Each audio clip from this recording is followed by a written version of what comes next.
기도합니다. 아멘.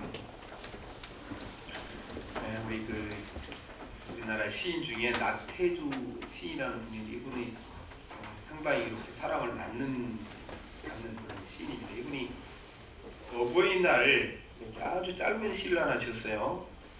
고마워요.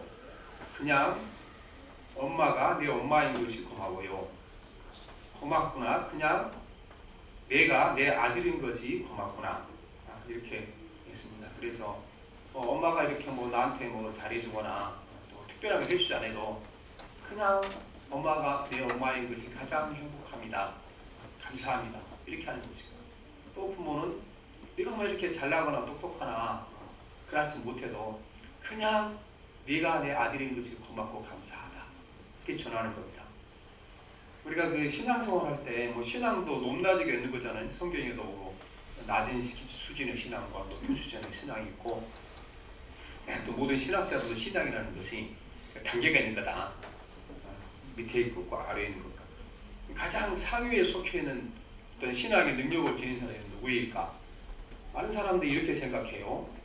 기적을 행하는 사람들, 또 예수 믿고 세상에서 크게 성공한 사람들, 목사를 치면 막 수많은 사람들의 높임을 받고 존경을 받고 이렇게 한번 설교하면 수많은 사람들이 아멘이나 이런 사람들, 이게 이렇게 신앙이 좋은 것으로 착각하지는 않습니다. 그러나 신앙의 최고의 단계에 오르는 사람은 너무 간단합니다. 하나님이 그냥 나를 자녀 삼아 주시니 감사합니다.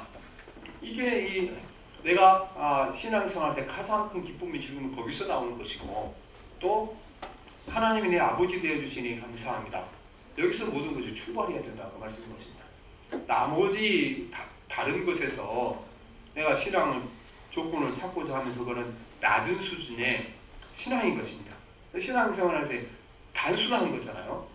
예수께서 우리를 하나님이 자녀 삼아 주시고, 그러니까 나를 위대하고 크신 하나님을 아버지라고 부르고, 하나님 나를 아들 삼아 주시니 그것보다 귀한 것이 어디 있겠는가? 우리가 그 한 가지 신앙의 수준에 맞춰 살 때 우리 믿음이 가장 높은 수준의 신앙이 될 줄 믿습니다. 그래서 우리가 하나님을 믿고 받은 것 중에 가장 큰 선물, 가장 큰 기쁨은 우리가 하나님이 나를 그분의 아들과 딸로 불러주신 것이고, 내가 하나님을 향하여 아버지라 부를 수 있는 것처럼 큰 것은 없습니다. 우리가 이 홍길동전에 나온 것처럼 아버지를 아버지라 부를 수 없다. 서자로 태어났기 때문에 아버지를 아버지라 부를 수 없다. 그렇게 얘기했잖아요. 근데 우리는 홍길동이 아버지도 아니고 만물을 주시고 왕중의 왕 되신 하나님을 아버지라 부른다. 진짜 아버지면 엄청난 사건이잖아요. 그렇죠? 우리가 그냥 교회 와서 기도할 때 하나님 아버지 부르지만 그냥 말로만 그렇게 하는 거고, 그 크고 위대하신 하나님이 진짜 내 아버지다. 이게 우리가 감각으로 안 다가오는 거죠. 그게 정말 감각으로 다가오게 되면 이건 놀라운 사건이죠. 뒤로 자빠질 사건이에요. 하나님 그분이 내 아버지시라니 세상 사람도 깜짝 놀라겠죠. 옷을 허름하게 입고 별 볼 일 없어 보이는데 보니까 제가 이조임이 딸이래요. 대통령 딸이죠. 사람들이 뒤로 자빠지죠. 그런데 우리가 사람 보기에는 별 볼 일 없어 보이는데 저분이 하나님의 아들이고 하나님의 딸이다. 놀라운 사건이잖아요. 물론요, 세상 사람들은 안 믿으니까 안 놀래요. 본인은 놀래야 돼. 본인은 내가 하나님의 자녀이고 내가 하나님을 아버지로 부르시는 이 놀라운 사건에 대해 놀라워하고 기절할 만큼 놀라는 것이 놀라운 사실입니다. 그런데 말로는 자꾸 우리가 하나님 아버지라고 부르지만 우리 마음 가운데요, 진짜 하나님을 아버지를 안 여기고 살아갈 때가 너무 많아요. 우리는 이제 우리나라의 모든 주의를, 중요한 주의는 다 선거를 통하여 얻게 되는 거잖아요. 대통령, 도지사 얻게 되는 건데, 이 사람들이요, 선거 전과 선거 후가 완전히 신분이 달라집니다. 완전히 선거 전에는 똑같이 대통령 후보 또 시장 후보 다 그렇게 되는 거죠. 그런데 사람들이 그를 대통령으로 시장으로 선택해서 선택을 받으면 그 이후로 두 사람은 완전히 다르죠. 선택받은 사람과 선택받지 못한 사람과 엄청난 차이가 나죠. 말로 할 수 없는 차이가 나는 거죠. 그래서 대통령이 되면은 헬기도 나오고 또 집도 나오고 또 마음대로 할 수 있는 것이 얼마나 많아요. 수많은 사람들에게 관직을 줄 수 있는 힘이 이게 생기는 거잖아요. 그리고 대통령 지나가면 이렇게 이제 어떻게 해요? 우리는 신호등 지켜야 되잖아요. 대통령이 지나가면요, 신호등이 대통령이 맞춰줘야 돼요. 딱 지나가고 사이클 오토바이 지나가면은 다 꺼지잖아요. 아무튼 뭐 사실인지 아닌지 모르겠지만 대통령이 지나는 사람들이 대통령이 한 번 하나다. 그를 제일 느낄 때 언제냐 그러면요, 길을 갈 때 막 서울 광화문 앞을 딱 지나갈 때 다른 차들은 아무도 없고 자기 차만 쑥 지나갈 때 이때 야 이거 한번 할만하네 그런다고 엄청나게 쉽게 나는 거죠. 끓는 사람과 붙은 사람과. 그럼 여러분, 우리도 하나님의 자녀가 된 사람들에게 이 놀라운 이 변화가 있을 줄 믿습니다. 사람들에만 대통령이나 도지사는 누구 선택을 받은 사람이에요? 사람의 선택을 받은 사람이잖아요. 더 많은 사람 선택을 받은 사람. 그런데 하나님의 자녀가 된 사람은 누구 선택을 받았습니까?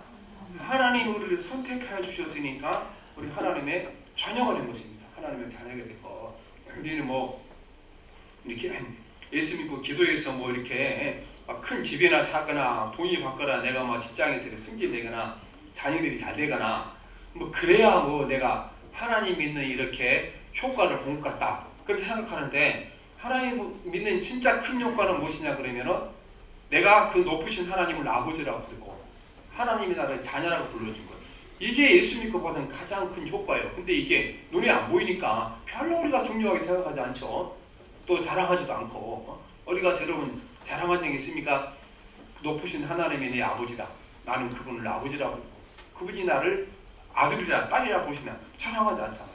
성경에서 분명히 예수님께서도 말씀하시기를 예수 그리스도를 영접하는 자에게 첫 번째 주어진 상, 가장 귀한 상은 우리가 하나님의 자녀가 되었던 거다. 그거는요, 요한복음 1장 12절에 보면 영접하는 자 곧 그 이름을 믿는 자들에게는 하나님의 자녀가 되는 권세를 주셨으니, 하나님의 자녀는 권세를 주셨으니 예수 믿고 나서 얻은 것에 가장 귀한 것이 뭐라는 겁니까? 예수님께서 하나님의 자녀가 되는 권세를 얻은 것은 귀하다고 말씀하십니다.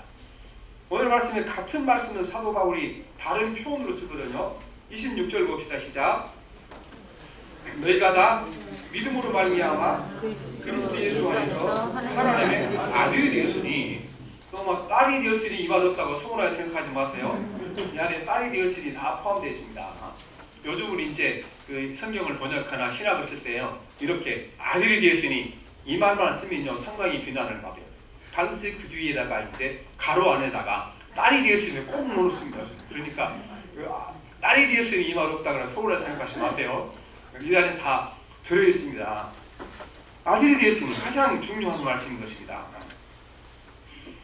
예수님의 죽으심과 부활을 믿고 그분을 주님으로 삼는 모든 사람들에게 영생과 천국의 복된 삶을 약속하셨죠.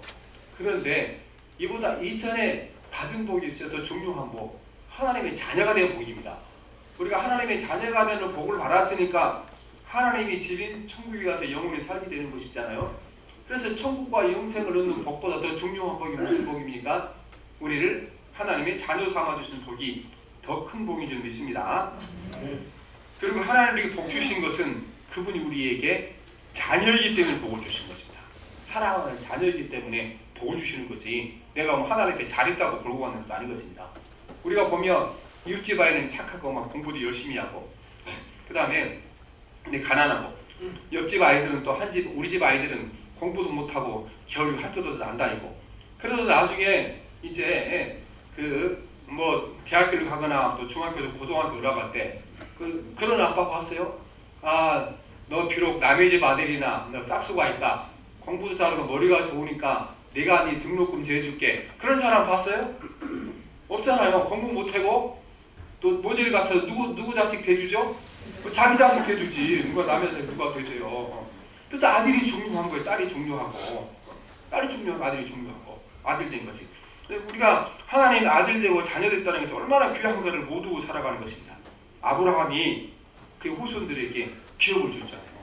이삭에게 기업을 줬어요. 양떼와 소떼, 땅을 줬죠. 그 다음에 이삭도 자기 아들 야곱에게 기업을 줬어요. 소떼와 양떼를 줬어요. 야곱은 자기 12아들에게 소떼와 양떼를 다 기업으로 줬어요. 기업으로. 그런데 성경이 말씀하시기를 하나님께서 이렇게 아브라함에게 자손들에게 복을 주다 말씀하시는데 하나님이 약속하신 복은 소떼와 양떼가 아니다 이거. 뭘 말하는가? 장차 아브라함의 후손을 통해 오실 예수 그리스도를 통해 오실 그 기업이 진짜 기업이고 소떼와 양떼는 진짜 기업이 아니다 말씀하셨습니다. 그래서 오늘도 우리가 하나님으로부터 소떼와 양떼를 받지 못했지만 하나님 진짜 약속하신 것 예수 그리스도 통해 오신 하나님 나라의 기업을 우리가 받게 되길 줄 믿습니다. 그래서 이제 우리가 받을 복은 무엇입니까? 그래서 아브라함의 자손들이 복을 받았던 것처럼 예수 믿고 영적인 자손들도 하나님으로부터 유업을 받을 거다 말씀하셨거든요. 29절 말씀 3장 29절 봅시다. 시작. 너희가 그리스도의 것이므로 아브라함의 자손이요 약속대로 유업을 얻을 자니라 말씀하십니다. 하나님의 교인들에게 너도 아브라함의 복을 받을 거라고 말씀하시는데 아니 아브라함이 그때 가진 것이 아무것도 없었어요. 자손들 흩어졌고 무슨 복을 말씀하십니까? 아브라함의 후손이신 예수님을 통하여 그를 믿고 하나님의 아버지가 되고 너가 자녀가 되는 복을 받고 그분이 집인 하나님 나라 가게 될 거다. 그거를 말씀하고 계시는 것입니다. 그래서 영적으로 아브라함의 후손들 우리도 기업을 받게 될 줄 믿습니다. 우리는 유산을 받기 전에 하나님의 자녀가 되는 복을 받아야 유산을 받을 것이 아니겠습니까? 그래서 하나님의 자녀가 된 특권이 굉장한 겁니다. 우리가 이제 보면 아이들이 태어나게 되면은 부모들이 길잖아요. 근데 언제 그 엄마 아빠가 까무라친 줄 아니까 얘가요 공활이 하다가 어느 날 갑자기 이쪽으로 지나서 엄마 그것도 어중간한 소리다. 아빠 그런 부모들이 막 까무라쳐. 얘가 나를 아빠가 부른다. 그렇죠? 얘가 나를 엄마라고 불렀죠. 막 까무라치죠. 그런데 이 아이는 그때 안 거죠. 저분이 나한테 이렇게 우유도 주고 또 기저귀 젖으면 갈아주고 나한테 웃어주니까 저분이 내 아빠인가 보다 내 엄마인가 보다 그렇게 아는 거잖아요. 그런데 사실은요 엄마 아빠는 진직부터 알았어요. 그 아이가 엄마 아빠 불러주기 전에 진지가 안 거예요. 태 속에 들었을 때부터 안 거죠. 그래서 우리가 엄마 아빠를 부르기 전에 아이들이 부르기 전에 엄마 아빠 알고 있는 것처럼 성경에 보면요 우리가 하나님을 알기 전에 하나님이 먼저 우리를 아시고 그분의 자녀로 선택했다. 그렇게 우리에게 말씀을 하고 있는 것입니다. 그래서 보면은 그 유산을 받은 자는 굉장히 자녀가 된 자는 복을 받죠. 그러니까 그가 회사에 다닐 때 직원들 가운데 실력 있는 사람이 있죠. 실력 있으면 실적도 많죠. 그 사람들에게 그 회사 사장이나 회장이 어떻게 합니까? 두 가지 해줄 수 있어요. 봉급을 올려줍니다. 둘째, 높은 직책을 줍니다. 나머지는 뭐 별로 할 것이 없어요. 가장 중요한 거니까.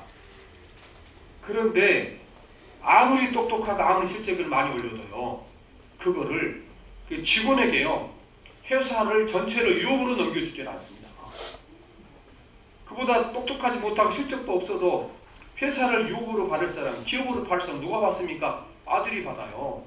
우리나라의 가장 부자 기업은 삼성 안에요. 대한민국의 인재들, 세계적인 인재들 엄청납니다. 올라서 그렇지. 거기 이종희보다 똑똑하고 머리 좋고 실적인 능력 있는 사람은요. 수만 명 되는 거예요. 그래도 이건희가 죽을 때 누구한테 물려줘요? 아들한테 물려주지. 능력 있는 사람한테 물려주지 않습니다. 그래서 우리가 이 회사 직원하고 그 회사 오너의 아들하고 엄청난 차이를 갖게 되는 겁니다. 그러면요, 아들은 그거 물러받게 되면은 능력 없어도 괜찮아요. 왜냐하면요, 능력 있는 사람은 경영자 세워놓으면 되는 거, 월급 주고 세워놓으면 되는 거예요. 월급 주면. 월급만 많이 주면 다 와서 일하게 되니 그랬죠. 너무 욕심을 부르다 보니까 이제 경영까지 자기가 하려고 그러니까 문제가 되는 거지. 아버지가 재산만 많이 물려주면, 경영 잘하는 사람 물려주면, 그 사람이 알아서 경영하면 자기는 돈만 가지면 되는 것 아니겠어요? 이렇게 우리가 그래서 아들이 된다는 거 너무너무 중요한 일이라 그 말씀인 것입니다. 아들이 된다는 거. 그런데 우리가 보면 이 하나님의 아들이 된 자는 복을 주는데 하나님도 이 하나님의 자녀가 아닌 사람들에게는 유산 대신 저주를 받게 될 거다.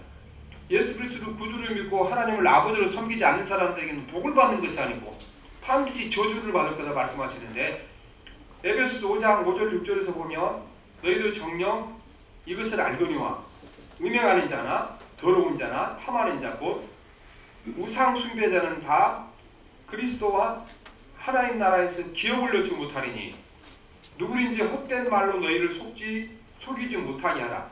이로 말미암아 하나님의 진노가 불순종의 아들들에게 임하니라고 했습니다.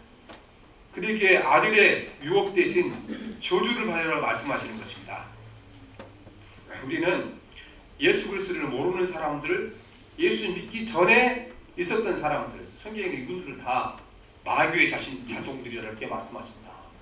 우리는 뭐 마귀의 자손 그러면 뭐 옷을 막 더럽게 입고 얼굴을 막 뿌리는 이상하게 생긴 사람 마귀의 자손이라고 그러는데, 옷을 깔끔하게 입은 신사들, 또 도덕적으로 너무 이렇게 이제 깔끔하게 살아가는 사람들, 이 사람들 우리는 보기에는 저 사람이 마귀의 자식이 말하는 건데, 예수님께서는 그 안에 예수 그리스도 없는 사람들은 마귀의 자식들이다. 하나님의 영 대신 마귀의 영이 들어있다. 이렇게 주님이 말씀하십니다. 그래서 요한복음에 이제 보면 6장에 보면 어찌하여 내 말을 깨닫지 못하느냐, 이는 내 말을 들을 줄 알지 못함이로다. 너희는 너희 아비 마귀에게서 났으니 너희 아비의 욕심대로 너희도 행하고 다니니라. 그는 처음부터 살인한 자요 진리가 그 속에 없으므로 진리에 서지 못하고 거짓을 말할 때마다 제 것으로 말하나니 이는 그가 거짓말쟁이요 거짓의 아비가 되었습니다. 내가 진리를 말하므로 너희가 나를 믿지 아니한도다. 이건 바리새인에게 하는 말이거든요. 바리새인들. 우리는 바리새인 그러면 조금 부정적인 이미지를 가지고 있죠. 그러나 예수님 당시에 예수님은 그렇게 보셨지만요, 주변 사람들은 바리새인들을 굉장히 존경했습니다. 왜냐? 그 사람들은요, 첫째, 외모가 깔끔했습니다. 바리새인들. 그 다음에 도덕적으로 사람들 보기에 너무 정직하고 진실하게 살아갔습니다. 종교적으로요, 너무나 경건하게 살아갔습니다. 단지 뭘 했는가? 그거를 자기 공로로 얘기해요. 내가 이만큼 잘났다. 그리고 이만큼 잘났으니까 예수 같은 게 믿을 필요 없다. 예수를 안 믿은 거다. 자기가 잘났다고 생각해서. 그래서 그들이 책망을 받은 거잖아요. 그래서 그들을 일컬어 너희가 마귀의 자식들이다. 그렇게 말씀하신 것입니다. 하나님의 영이 예수 그리스도를 믿지 않는 사람들은 그 안에 사단의 영이 있기 때문에 그들더러 귀신의 자식들이라고 말씀하시는 것입니다. 우리는 이 사람의 선택을 받아 대통령이나 시장이 된 사람들에 비교하면 이 하나님의 선택을 받은 사람들은요, 외형적으로 보이는 변화가 그렇게 많지 않습니다. 대통령이나 시장이 되고 나면은 당장 다음날부터 외형적으로 엄청난 변화가 일어나잖아요. 그런데 우리가 왜 하나님의 자녀가 되는데 자부심도 없고 하나님의 자녀를 특권으로 여기지도 않고 이걸 감사하지도 않고 살아갑니까? 하나님의 자녀가 된 사람들은요, 당장 눈에 보이는 그런 결과가 안 나타나요. 사람의 선택을 받은 대통령과 시장처럼 안 나타나는 겁니다.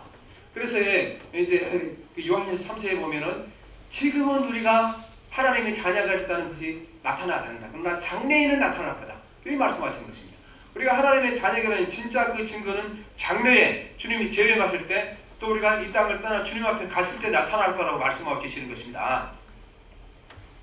하나님이신 예수님이 사람의 몸으로 오셔서 우리 죄를 위하여 십자가에 죽으시고 부활하신 것, 이것을 믿는 자에게 하나님의 자녀가 된다, 이렇게 약속하셨죠. 근데 이 과정을 그 성경에 보면 우리를 하나님께서 양자로 삼으셨다, 이렇게 말씀하십니다.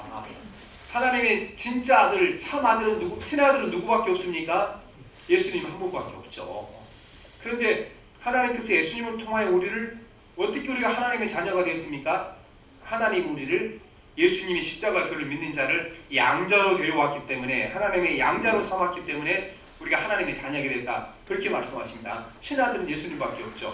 그 말씀이 오늘 말씀 로마서 8장 15절에 있거든요. 너희는 다시 무서워하는 종의 영을 받지 아니하고 양자의 영을 받았으므로 우리가 아빠 아버지라 부르짖느니라 말씀하시죠. 하나님 우리에게 양자의 영을 보냈기 때문에 하나님의 자녀라 말씀하십니다. 그 다음에 그 갈라디아에서도 똑같은 말씀이 좀 잘 설명되어 있는데, 다음 장 보면 갈라디아서 4장 4절에서 6절 같이 봅시다. 시작. 내가 참에 하나님의 그 아들을 보내사 여자에게서 나게 하시고 율법 아래에 나게 하신 것은 율법 아래 있는 자들을 속량하시고 우리로 아들의 명분을 놓게 하게 하십니다. 너희가 아들이므로 하나님의 그 아들의 영을 우리 마음 가운데 보내사 아빠 아버지라 부르게 하셨느니라. 그러니까 사도 바울이 갈라디아 교회 편지를 쓰면서 우리가 예수 믿고 나서 이제 하나님의 자녀가 된 것이 이만큼 중요하다. 하나님을 양자로 삼으셔서 크신 하나님의 이제 그 양자가 됐다, 아들이 됐다 말씀하고 있는 것입니다. 그런데 이 말씀이 우리 이제 구체적으로 내 마음에 와 닿으려면 사도 바울이 갈라디아서를 썼을 때 로마의 문화에 대해서 알아야 되는 것입니다. 로마의 문화. 이건 지금 그때 당시 로마 문화를 잘 알고 있는 사람들에게 쓴 말씀이거든요. 이때 당시 로마 애들은요, 일하는 걸 아주 좋아했습니다. 로마의 귀족들이 있죠. 이 사람들이 귀족 부인들이 영리했어요. 그래서 아니 그 아이 낳는다라고 막 배 아프고 힘들고 또 양육하는데 너무 힘들잖아. 거기 매여 살아야 되고. 로마가 알다시피 귀족들 부인들은요 거의 쾌락을 즐기는 인생을 보내는 거죠. 그러니까 방법이 생겼다. 아니 구태여 내가 낳을 필요가 있냐. 남이 낳은 자식을 봐서 좀 쓸만한 거 이제 싹수가 있는 애들 데려다가 양자로 삼아보면 되지. 뭐 골치 아프고 데려다 내가 낳아서 그걸 키우냐. 그래서 로마에서는요 지금 우리보다 훨씬 더 입양 교사가 많이 있었습니다. 많은 사람이 입양해서 자녀로 삼은 것입니다. 이걸 보고 사도 바울이 이 하나님께서 우리를 입양해서 하나님 자녀로 삼았다 이 표현한 것이죠. 그래서 보면 그 로마인들이 양자를 삼는데 중요한 원칙이 세 가지 있었습니다. 양자를 삼는데 첫째는 양자가 된 아들은 영구적으로 아들의 명분을 지니게 된 것입니다. 지금 우리나라는 양자를 삼으면 법적으로 영구적으로 양자가 안 될 수 있습니다. 왜냐하면 하향 조건에 대한 민법이 있습니다. 양자로 삼았는데 이렇게 잘못한 경우가 있을 경우는 이때는 하향할 수 있다. 그 일법 조항이 있어요. 민법 조항이 있어요. 근데 로마의 법에는 이게 없었다는 겁니다. 로마의 법에는 한번 입양을 하게 되면 이거는 내 몸으로 낳은 자식처럼 절대로 파양할 수 없다. 자기 몸으로 낳은 자식을 자식이 아니다 아무리 부인해도 어떻게 그 부인이 가능해요? 안 되잖아요. 그처럼 한번 입양한 사람들은 영원히 그 집 자식이다 말씀하시는 것입니다. 그러니까 이게 이제 우리에게 해당하는 것이죠. 하나님 우리를 양자로 삼으셨다가 이게 뭐 좀 하나님 말씀도 잘 듣지 않고 순종하지 않고 그러면 너 오늘부터 아들 아니다 딸 아니다 이렇게 하면 어떻게 되겠습니까? 하나님은 그러지 않는다는 것입니다. 그리고 성경에도 그렇게 말씀하시는 것입니다. 우리를 양자로 삼으신 것입니다. 둘째는 양자가 된 아들은 새로운 가족관계에서 합법적인 그런 아들로서 지닌 모든 법적인 권한을 즉시 수호하게 됩니다. 모든 권한을 너는 양자로 삼았으니까 이것만 가져가 저건 안 된다. 그렇게 볼 수 없는 것이죠. 제가 그 흑석동의 명수도 교회에서 부목사 있었는데 거기 집사님 한 분이 그 얘기를 했죠. 그 자기 어머니가 아이를 낳다 죽어서 기를 수 없어서 그 자기 동생을 거기 그 입양에 보냈다는 입양을. 그래서 이제 자꾸 입양 보낸 동생을 이제 몰래 가서 보고했는데 보니까 정말 자기 엄마가 기분 미처는 안 해주더라고요. 문제는 나중에 그 자기 동생이 장가갈 때쯤 됐는데 그 유산을 다 물려주지 않더라는 겁니다. 그 자기 입양간 그 자기 동생에게. 그런데 이 노아의 이렇게 입양급은 그럴 수 없다는 겁니다. 입양을 했다 그러면 모든 법적인 권한이 그 원래 태어난 자기 몸에서 난 아들과 똑같은 그런 권한을 주내게 됐다는 겁니다. 셋째는요, 양자가 된 아들은 자신의 옛 가족과의 가졌던 모든 관계를 완전히 끊어야 되고 또 옛날에 가족과 관계에 대해서 가졌던 권한을 완전히 포기하고 상실하게 되는 것입니다. 옛날과 전혀 다른 삶을 살아가는 것이 이 사람들의 삶의 모습인 것입니다. 그래서 보면 우리가 이제 이 성경에 읽다 보면 이 로마의 법이 상당히 이제 우리에게 암시를 주고 있는 겁니다. 비슷한 거죠. 하나님을 자녀로 삼으면 영원토록 하나님의 자녀가 되는 겁니다. 그래서 뭐 성경의 뉴스를 기록하고 있지만 우리가 보면 이렇게 말씀을 할 때에 우리 그 장로교 교리 가운데 칼빈 5대 강령이라는 게 있어요. 가장 중요한 우리 기독 장로교 교리를 요약하는 5대 교리인데 그 안에 성도의 견인이라는 교리, 성도의 견인. 이게 무슨 뜻이냐 그러면 한번 하나님의 자녀로 선택받은 사람들은 절대로 하나님을 따라서 타락할 수 없다. 왜냐하면은 하나님 그분이 타락하지 못하도록 그것까지 맡아서 책임져 주시기 때문에 정말 진심된 마음으로 내가 예수님을 믿고 하나님을 아버지라 부른 사람들은 그들은 영원토록 하나님 그들의 영혼과 그들의 생명을 지켜준다. 그래서 한 번 예수 믿는 사람은 절대로 타락하거나 떠날 수 없다. 그 교리가 성도의 견인의 교리거든요. 지금도 마찬가지로 그래서 예수 그리스도 온 사람들 온전한 사람이 된다 이렇게 교리기에 가르쳐주겠다는 말씀인 것입니다. 그 다음에 우리가 이제 이 세 가지 원칙이 있고 또 우리가 이제 그 양자가 된 후에 하나님 앞에 오는 특권들이 있는데 무슨 특권이냐 그러면요, 양자의 선택은 전적으로 부모의 선택입니다. 자기가 양자 될 사람이 양 부모에 가서 나를 양자로 선택해 주지 말하지 못하잖아요. 전적으로 양 부모가 보고 이 사람을 내가 아들로 삼을 것인가 딸로 삼을 것인가 결정한 거지 본인이 아무 영향을 미치지 못합니다. 양자를 선택할 때. 그런데 현재 우리도 마찬가지입니다. 하나님 그분이 우리를 양자로 삼으실 때 하나님이 전적으로 우리를 선택하셨다고 말씀인 것입니다. 전적으로. 그래서 보면 그 예수님께서 나다나엘을 만날 때 있잖아요. 빌립, 예수님의 제자 빌립이 자기 친구 나다나엘을 예수님께 소개했어요. 그때 이 나다나엘 예수님이 이제 안다 그러니까 어떻게 나를 아십니까? 한 번도 나를 보지 않았잖아요. 그때 예수님이 대답하신 말씀이 나다나엘이 이르되 어떻게 나를 아시나이까? 예수께서 대답하여 이르시되 빌립이 너를 부르기 전에 내가 무화과나무 아래에 있을 때 보았노라 말씀하죠. 하나님이 모든 걸 다 아시고 계시고 예수님도 알고 계시다는 것입니다. 그래서 우리는 하나님을 그분의 자녀로 선택할 때 나를 철저하게 알고 우리를 선택했다는 겁니다. 이게 중요합니다. 왜냐하면 나를 모르고 선택했으면요 하나님 그들을 버릴 수 있죠. 왜냐하면 제가 막 말도 잘 듣고 그 다음에 열심히 공부하고 성실하게 살아서 양부모가 이렇게 잘해줬으니까 부모를 잘 섬길 거다 이런 기대를 가지고 우리를 선택했는데 아니 보니까 그렇게 하지 못하고 성실하지도 못하고 머리도 나쁘고 또 부모를 섬기지도 못하고 그럼 버릴 수 있잖아요. 그런데 성경이 말씀하시기를 하나님을 부르실 때 그거 알고 부르셨다는 거예요. 그러니까 죄인 줄 알고 하나님은 은혜를 베푸셨지만 그 은혜 갚지 못하고 배반할 줄도 아시고 우리가 연약하고 부족하니 늘 그 하나님 앞에 이제 부끄러운 모습으로 살 것을 알고 부르셨다는 것입니다. 그러니까 이게 이제 예수님께서 제자의 관계에서 볼 수 있거든요. 예수님께서 제자를 12명을 불렀잖아요. 근데 알고 부르셨어요. 뭘 알고 부르셨습니까? 못난 줄 알고 부르시고요. 또 머리 안 좋은 줄 알고 부르시고 예수님께서 제자들 자꾸 말씀하시잖아요. 아유 이만큼 시간이 보내는데 이것도 깨닫지 못하느냐 그도로 말씀하시는 답답함을 토로하시잖아요. 그 다음에 중요한 건 예수님께서 십자가에 못 박혀 돌아가신 다음에 제자들이 다 떠나갔잖아요. 그때 예수님께서 제자들을 다 찾아가셨어요.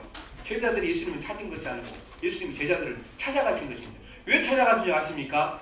예수님께서 제자들이 자기를 배반할 걸 아시고 선택했으면 찾아가신 거예요.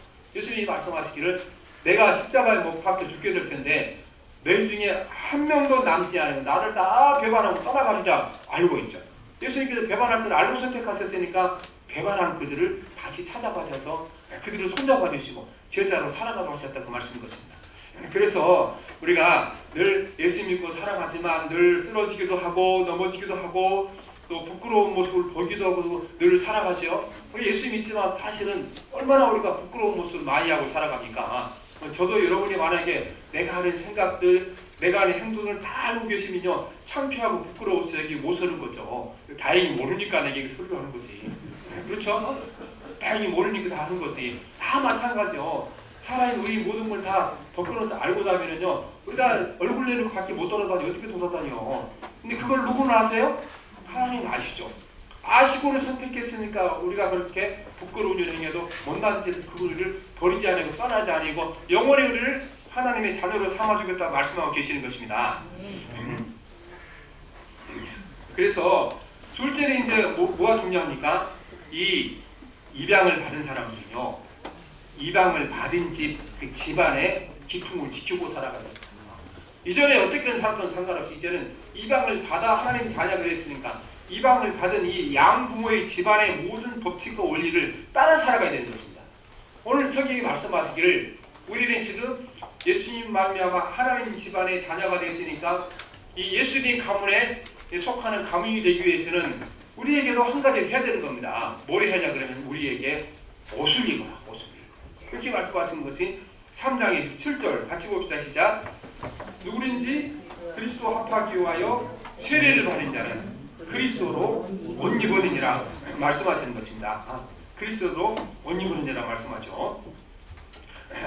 그래서 우리는요, 이 그리스도로 옷 입었다 이것은 두 가지 의미가 있는데, 첫째는 하나님께서 우리에게 입혀준 옷을 입어야 됩니다.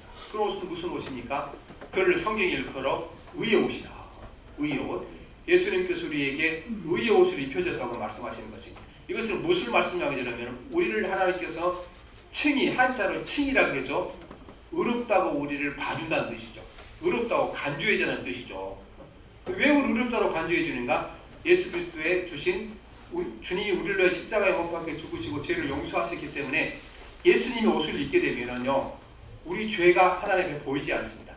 예수님 십자가 보혈이 죄를 가리워서 우리 안에 죄가 하나님 눈에 보이지 않죠. 그래서 옷은 이제 여러 가지 용도가 있지만 한 가지 용도 중에 하나가 우리 몸이 가지고 있는 수많은 결점들을 가리게 됩니다. 수많은 결점들. 그래서 이제 몸이 좀 뚱뚱한 사람들은요, 옷을 이렇게 뭐 한복이나 이런 거 입고 나면 뭐 뚱뚱하게 이렇게 하는데 누가 상관해서 모르는 거죠. 그래서 많은 사람들이 이제 자기 몸 균형에 따라서 그걸 감추기 위하여 옷을 이제 짓죠. 그러니까 사실은 이제 진짜 옷 입을 줄 아는 사람들도 꼭 자기 옷을 맞춰 입죠. 몸에 감추기 위해서. 그래서 예수 그리스도의 십자가의 보혈이 우리 예수 그리스도 옷을 입은 사람은 어떻게 해요? 예수 그리스도 옷이 우리 뭐를 감춰줍니까? 우리 죄를 감춰줘서. 하나님 우리를 보실 때 내 안에 죄와 약점을 보시는 것이 아니고 예수님이 입혀놓으신 의의 옷을 입게 된다 그 말씀인 것입니다. 제가 얼마 전에 그 성사님 하던 분을 한 분 만났는데 그 성원님 만난 이분이 하는 얘기가 그 여름에 그 8월달 너무 덥잖아요. 학교에도 요새는 이제 공익용이 온대요. 공익용. 그런데 얘가 한 더위에도 그 보면 이제 토시를 계속 하고 다니고 팔에다가 토시 더운데 그거 물어봤대요. 왜 너 토시를 하고 다니냐 그랬더니 이게요 교육 중에서 꼭 하고 다니라고 그랬어요. 왜 그랬더니 제가 팔에다가 지금 이제 문신을 해놨는데 이게 지금 다른 데는 몰라도 학교에 어린 학생들한테 가서 해야 되는 아이들이 보는 것도 아니에요. 그러니까 교육청에서 이 공익용으로 보낼 때 그러니까 조건을 보는 거예요. 너는 학교에 갈 때 반드시 토시를 하고 가라. 그렇게 한 거죠. 그러니까 뭐 문신이 있어도 상관없죠. 뭐가 가려주니까? 토시가 가려주니까 아무도 이의제기를 안 하죠. 마찬가지로 예수님께 주신 의의 옷을 입어야 되는데 우리는 예수 그리스도가 나의 죄를 십자가에 지으시고 부활하시고 그분을 나의 주님으로 섬기는 사람들에게는 의의 옷이 입혀준 줄 믿습니다. 두 번째는요, 내가 입어야 할 옷이 있어요. 이거는 일방적으로 하나님이 입혀준 옷이고 내가 입어야 할 우리가 옷을 입을 때 뭐 이제 본인이 안 입겠다고 버티면 못 입히잖아요. 그렇죠? 옷을 입으라고 막 팔도 벌려주고 발도 들어주고 그래야 옷을 입히는 거지. 본인이 안 입겠다고 웃겨봐야 어떻게 입혀주는가? 입을 수 없죠. 하나님 우리가 동의해야 입혀주는 옷이 있어요. 그게 무슨 옷입니까? 예수님의 삶을 닮아가는 옷입니다. 예수님의 삶을 닮아가는 옷. 내 옛생활을 버리고 세상으로 바뀌는 것. 이것을 일컬어 이제 옷을 바꿔합니다. 말씀하시면은요. 이거는 하나님 일방적으로 하지 못합니다. 내가 거기에 동의하고 하나님 협조해야 바꿔주는 것이죠. 예수님 구원받은 것은 하나님 은혜도 되지만요. 내가 예수님의 성품을 닮아가고 삶을 닮아가는 것은 내가 동의하고 내가 노력하고 따라가야 거기에 변화가 오는 것이죠. 그래서 우리가 벗어야 할 옷이 무엇인가를 실제 말씀하시죠. 옷을 벗어야 새 옷을 입을 것 아니겠어요? 우리가 벗어야 할 옷을 로마서 13장 10절 14절에 보면 밤이 깊고 낮이 가까워졌으니 그러므로 우리가 어둠의 일을 벗고 빛의 갑옷을 입자. 낮과 같이 단정히 행하고 방탕하거나 술 취하지 말며 음란하거나 호색하지 말며 다투거나 시기하지 말고 오직 예수 그리스도로 옷 입고 정욕을 위하여 육신의 일을 도모하지 말라 말씀하시는 거죠. 우리가 시기하거나 다투는 것, 정욕과 육신으로 사는 것 이걸 버리고 벗어버리고 예수 그리스도로 옷 입으라 말씀하시는 것입니다.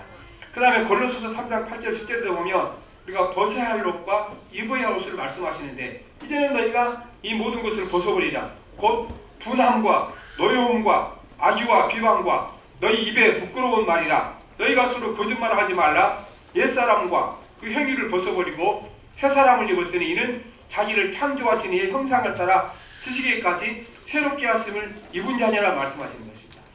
그러므로 우리가 옛 생활을 버리고 육신적인 생각을 버리고 하나님의 말씀을 따라가는 삶을 일컬어 예수 그리스도로 옷 입었다 말씀하시는 것입니다.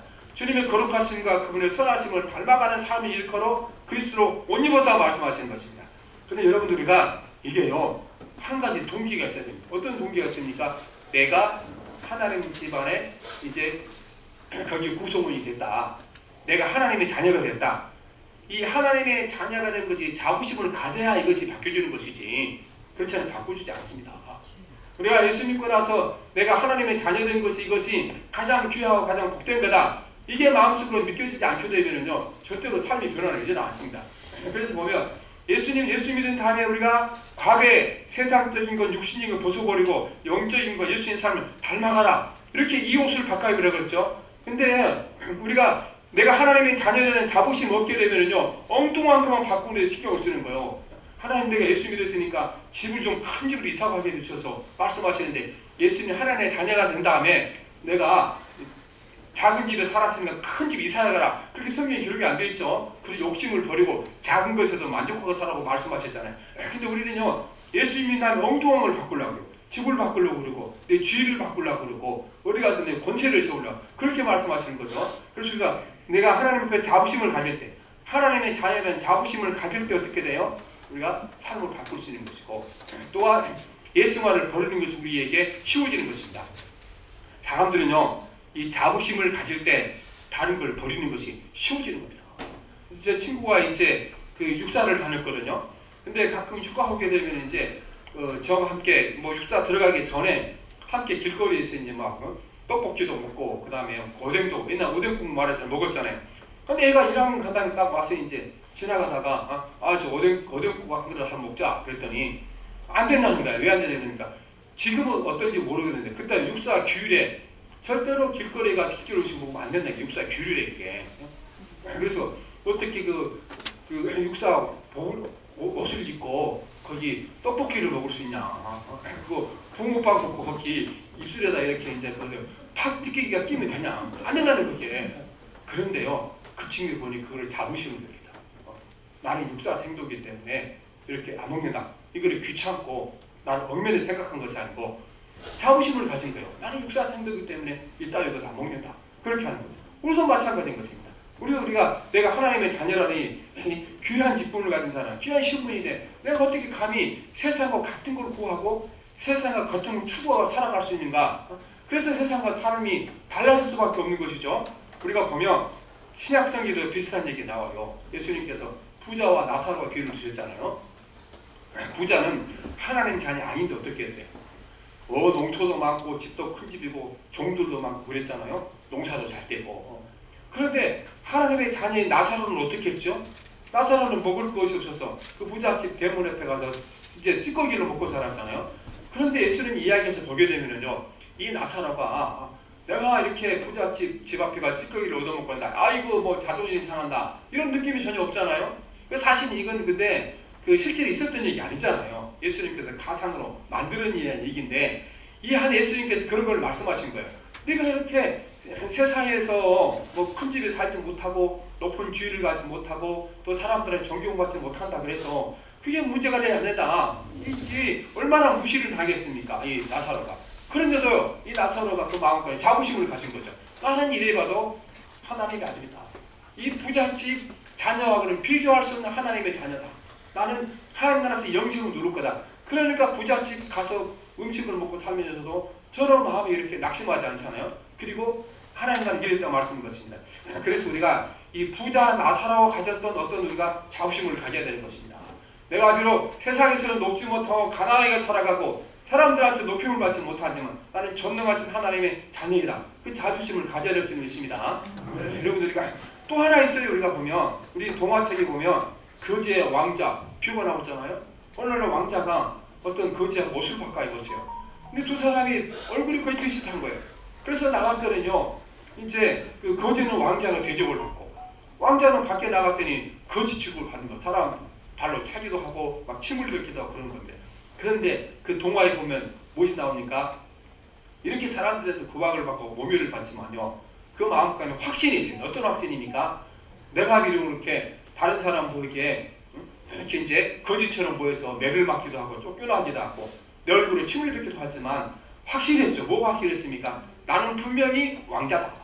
확신이 있으니까 침뱉음을 당해도 노멸을 당해도 낙심하지 않잖아요. 우리는 바로 이 거지와 왕자 싸움에 나오니 거지 왕자처럼 죄를 좀 믿습니다. 그래서 내가 가진 것이 없고 부족하고 해서 많지만, 여러 가지 부족한 것이 많지만 사람들이 무시해도 우리가 낙심하지 않습니다. 왜냐? 내가 하나님의 자녀라는 확신이 있기 때문에. 하나님의 자녀는 확실히 더 귀한 것이 어디 있겠습니까? 그래서 오늘 이 시대에 우리가 뭘 우리가 회복해야 됩니까? 하나님의 자녀라는 우리가 이제 이 자부심을 갖고 신앙생활을 좀 있습니다. 오늘 예수 믿는 사람들이 이렇게 이제 세상에 돈 많은 사람 같으면 막 기가 죽잖아요. 그 다음에 나는 지위가 나쁜데 지위가 높은 사람 만나면 기가 죽잖아요. 그게 왜 그런가? 우리가요, 하나님의 자녀라는 그런 확신이 없기 때문에 그렇습니다. 예수님은 하나님의 아들이셨잖아요. 그런데 예수님께서 이제 나중에 마지막 재판받을 어떻게 받았습니까? 그 시대에 팔레스타인에서 가장 높은 사람, 가장 권력이 높은 사람, 누구를 만났습니까? 거기 빌라도 총독을 만났잖아요. 보면요, 빌라도 총독을 만났는데 전혀 예수님이 기가 죽지 않습니다. 기가 죽은 것은 누가 죽습니까? 빌라도가 기가 죽어요. 아니, 제가 나 정도 된 사람 왔으면 좀 발발 끼고 살려달라고 손을 빌어야 되는데 너무나 예수님께서 당당하잖아요. 그러니까 빌라도가 벌벌 떨었어요. 그 예수님 이 죄수를 놓고 그를 재판한 빌라도 총독이 예수님 앞에 벌벌 떤 거예요. 왜 그렇습니까? 예수님 마음 가운데 내 아버지는 하늘에 계신 하나님이고, 이 빌라도에게 총독의 권위를 준 분도 하나님이시고, 이 빌라도를 이곳에 총독으로 파송한 로마 총독을 세우신 분도 내 아버지 하나님이다. 이렇게 생각하면 어떻겠어요? 당당한 거잖아요. 그래서 우리가 이 빌라도 앞에 당당하고 자부심을 가졌던 예수님의 자부심이 우리 있어야 줄 믿습니다. 왜냐하면 그 하나님이 누구 아버지입니까? 저와 여러분의 아버지인 줄 믿습니다. 기도하겠습니다. 살아계신 하나님 아버지, 우리가 예수님 하나님을 아버지라고 부른다고 말로는 그렇지만 실제로 그분이 내 아버지 된 것을 나도 인정하지 않고 확신을 갖지 못한 하나님 아버지, 하나님 우리가 가진 것 없고 부족함이 늘 하나님 우리가 내 부족한 것 때문에 스스로 아버지 무리해주고 스스로 나다질 때가 많았습니다. 하나님, 주께서 우리를 십자가에 돌아가시고 우리를 구해 주신 것이 우리를 하늘 아버지의 양자로 삼게 우리를 부르셨사오니 오늘도 우리가 입술로만 하나님을 아버지라고 부르지 않게 도와주시고 우리 심령 깊은 곳에 삶의 진실로 분이 아버지 되어서 말하는 것에서 아버지가 나의 아버지 되시고 내 일생을 챙기고 계시며 나의 삶에 함께 하시고 주님 나와 더불어 영원히 살게 될 그날을 기대하며 살게 도우셔서 오늘도 우리가 살아갈 때 하나님 가진 것도 부족하고 사람들이 멸시하고 나를 외면한다 할지라도 내가 하나님의 아들이라는 하나님의 딸이라는 이 자부심으로 모든 걸 이겨내고 승리하게 도와주시옵소서. 예수님 이름으로 기도합니다. 아멘. 304장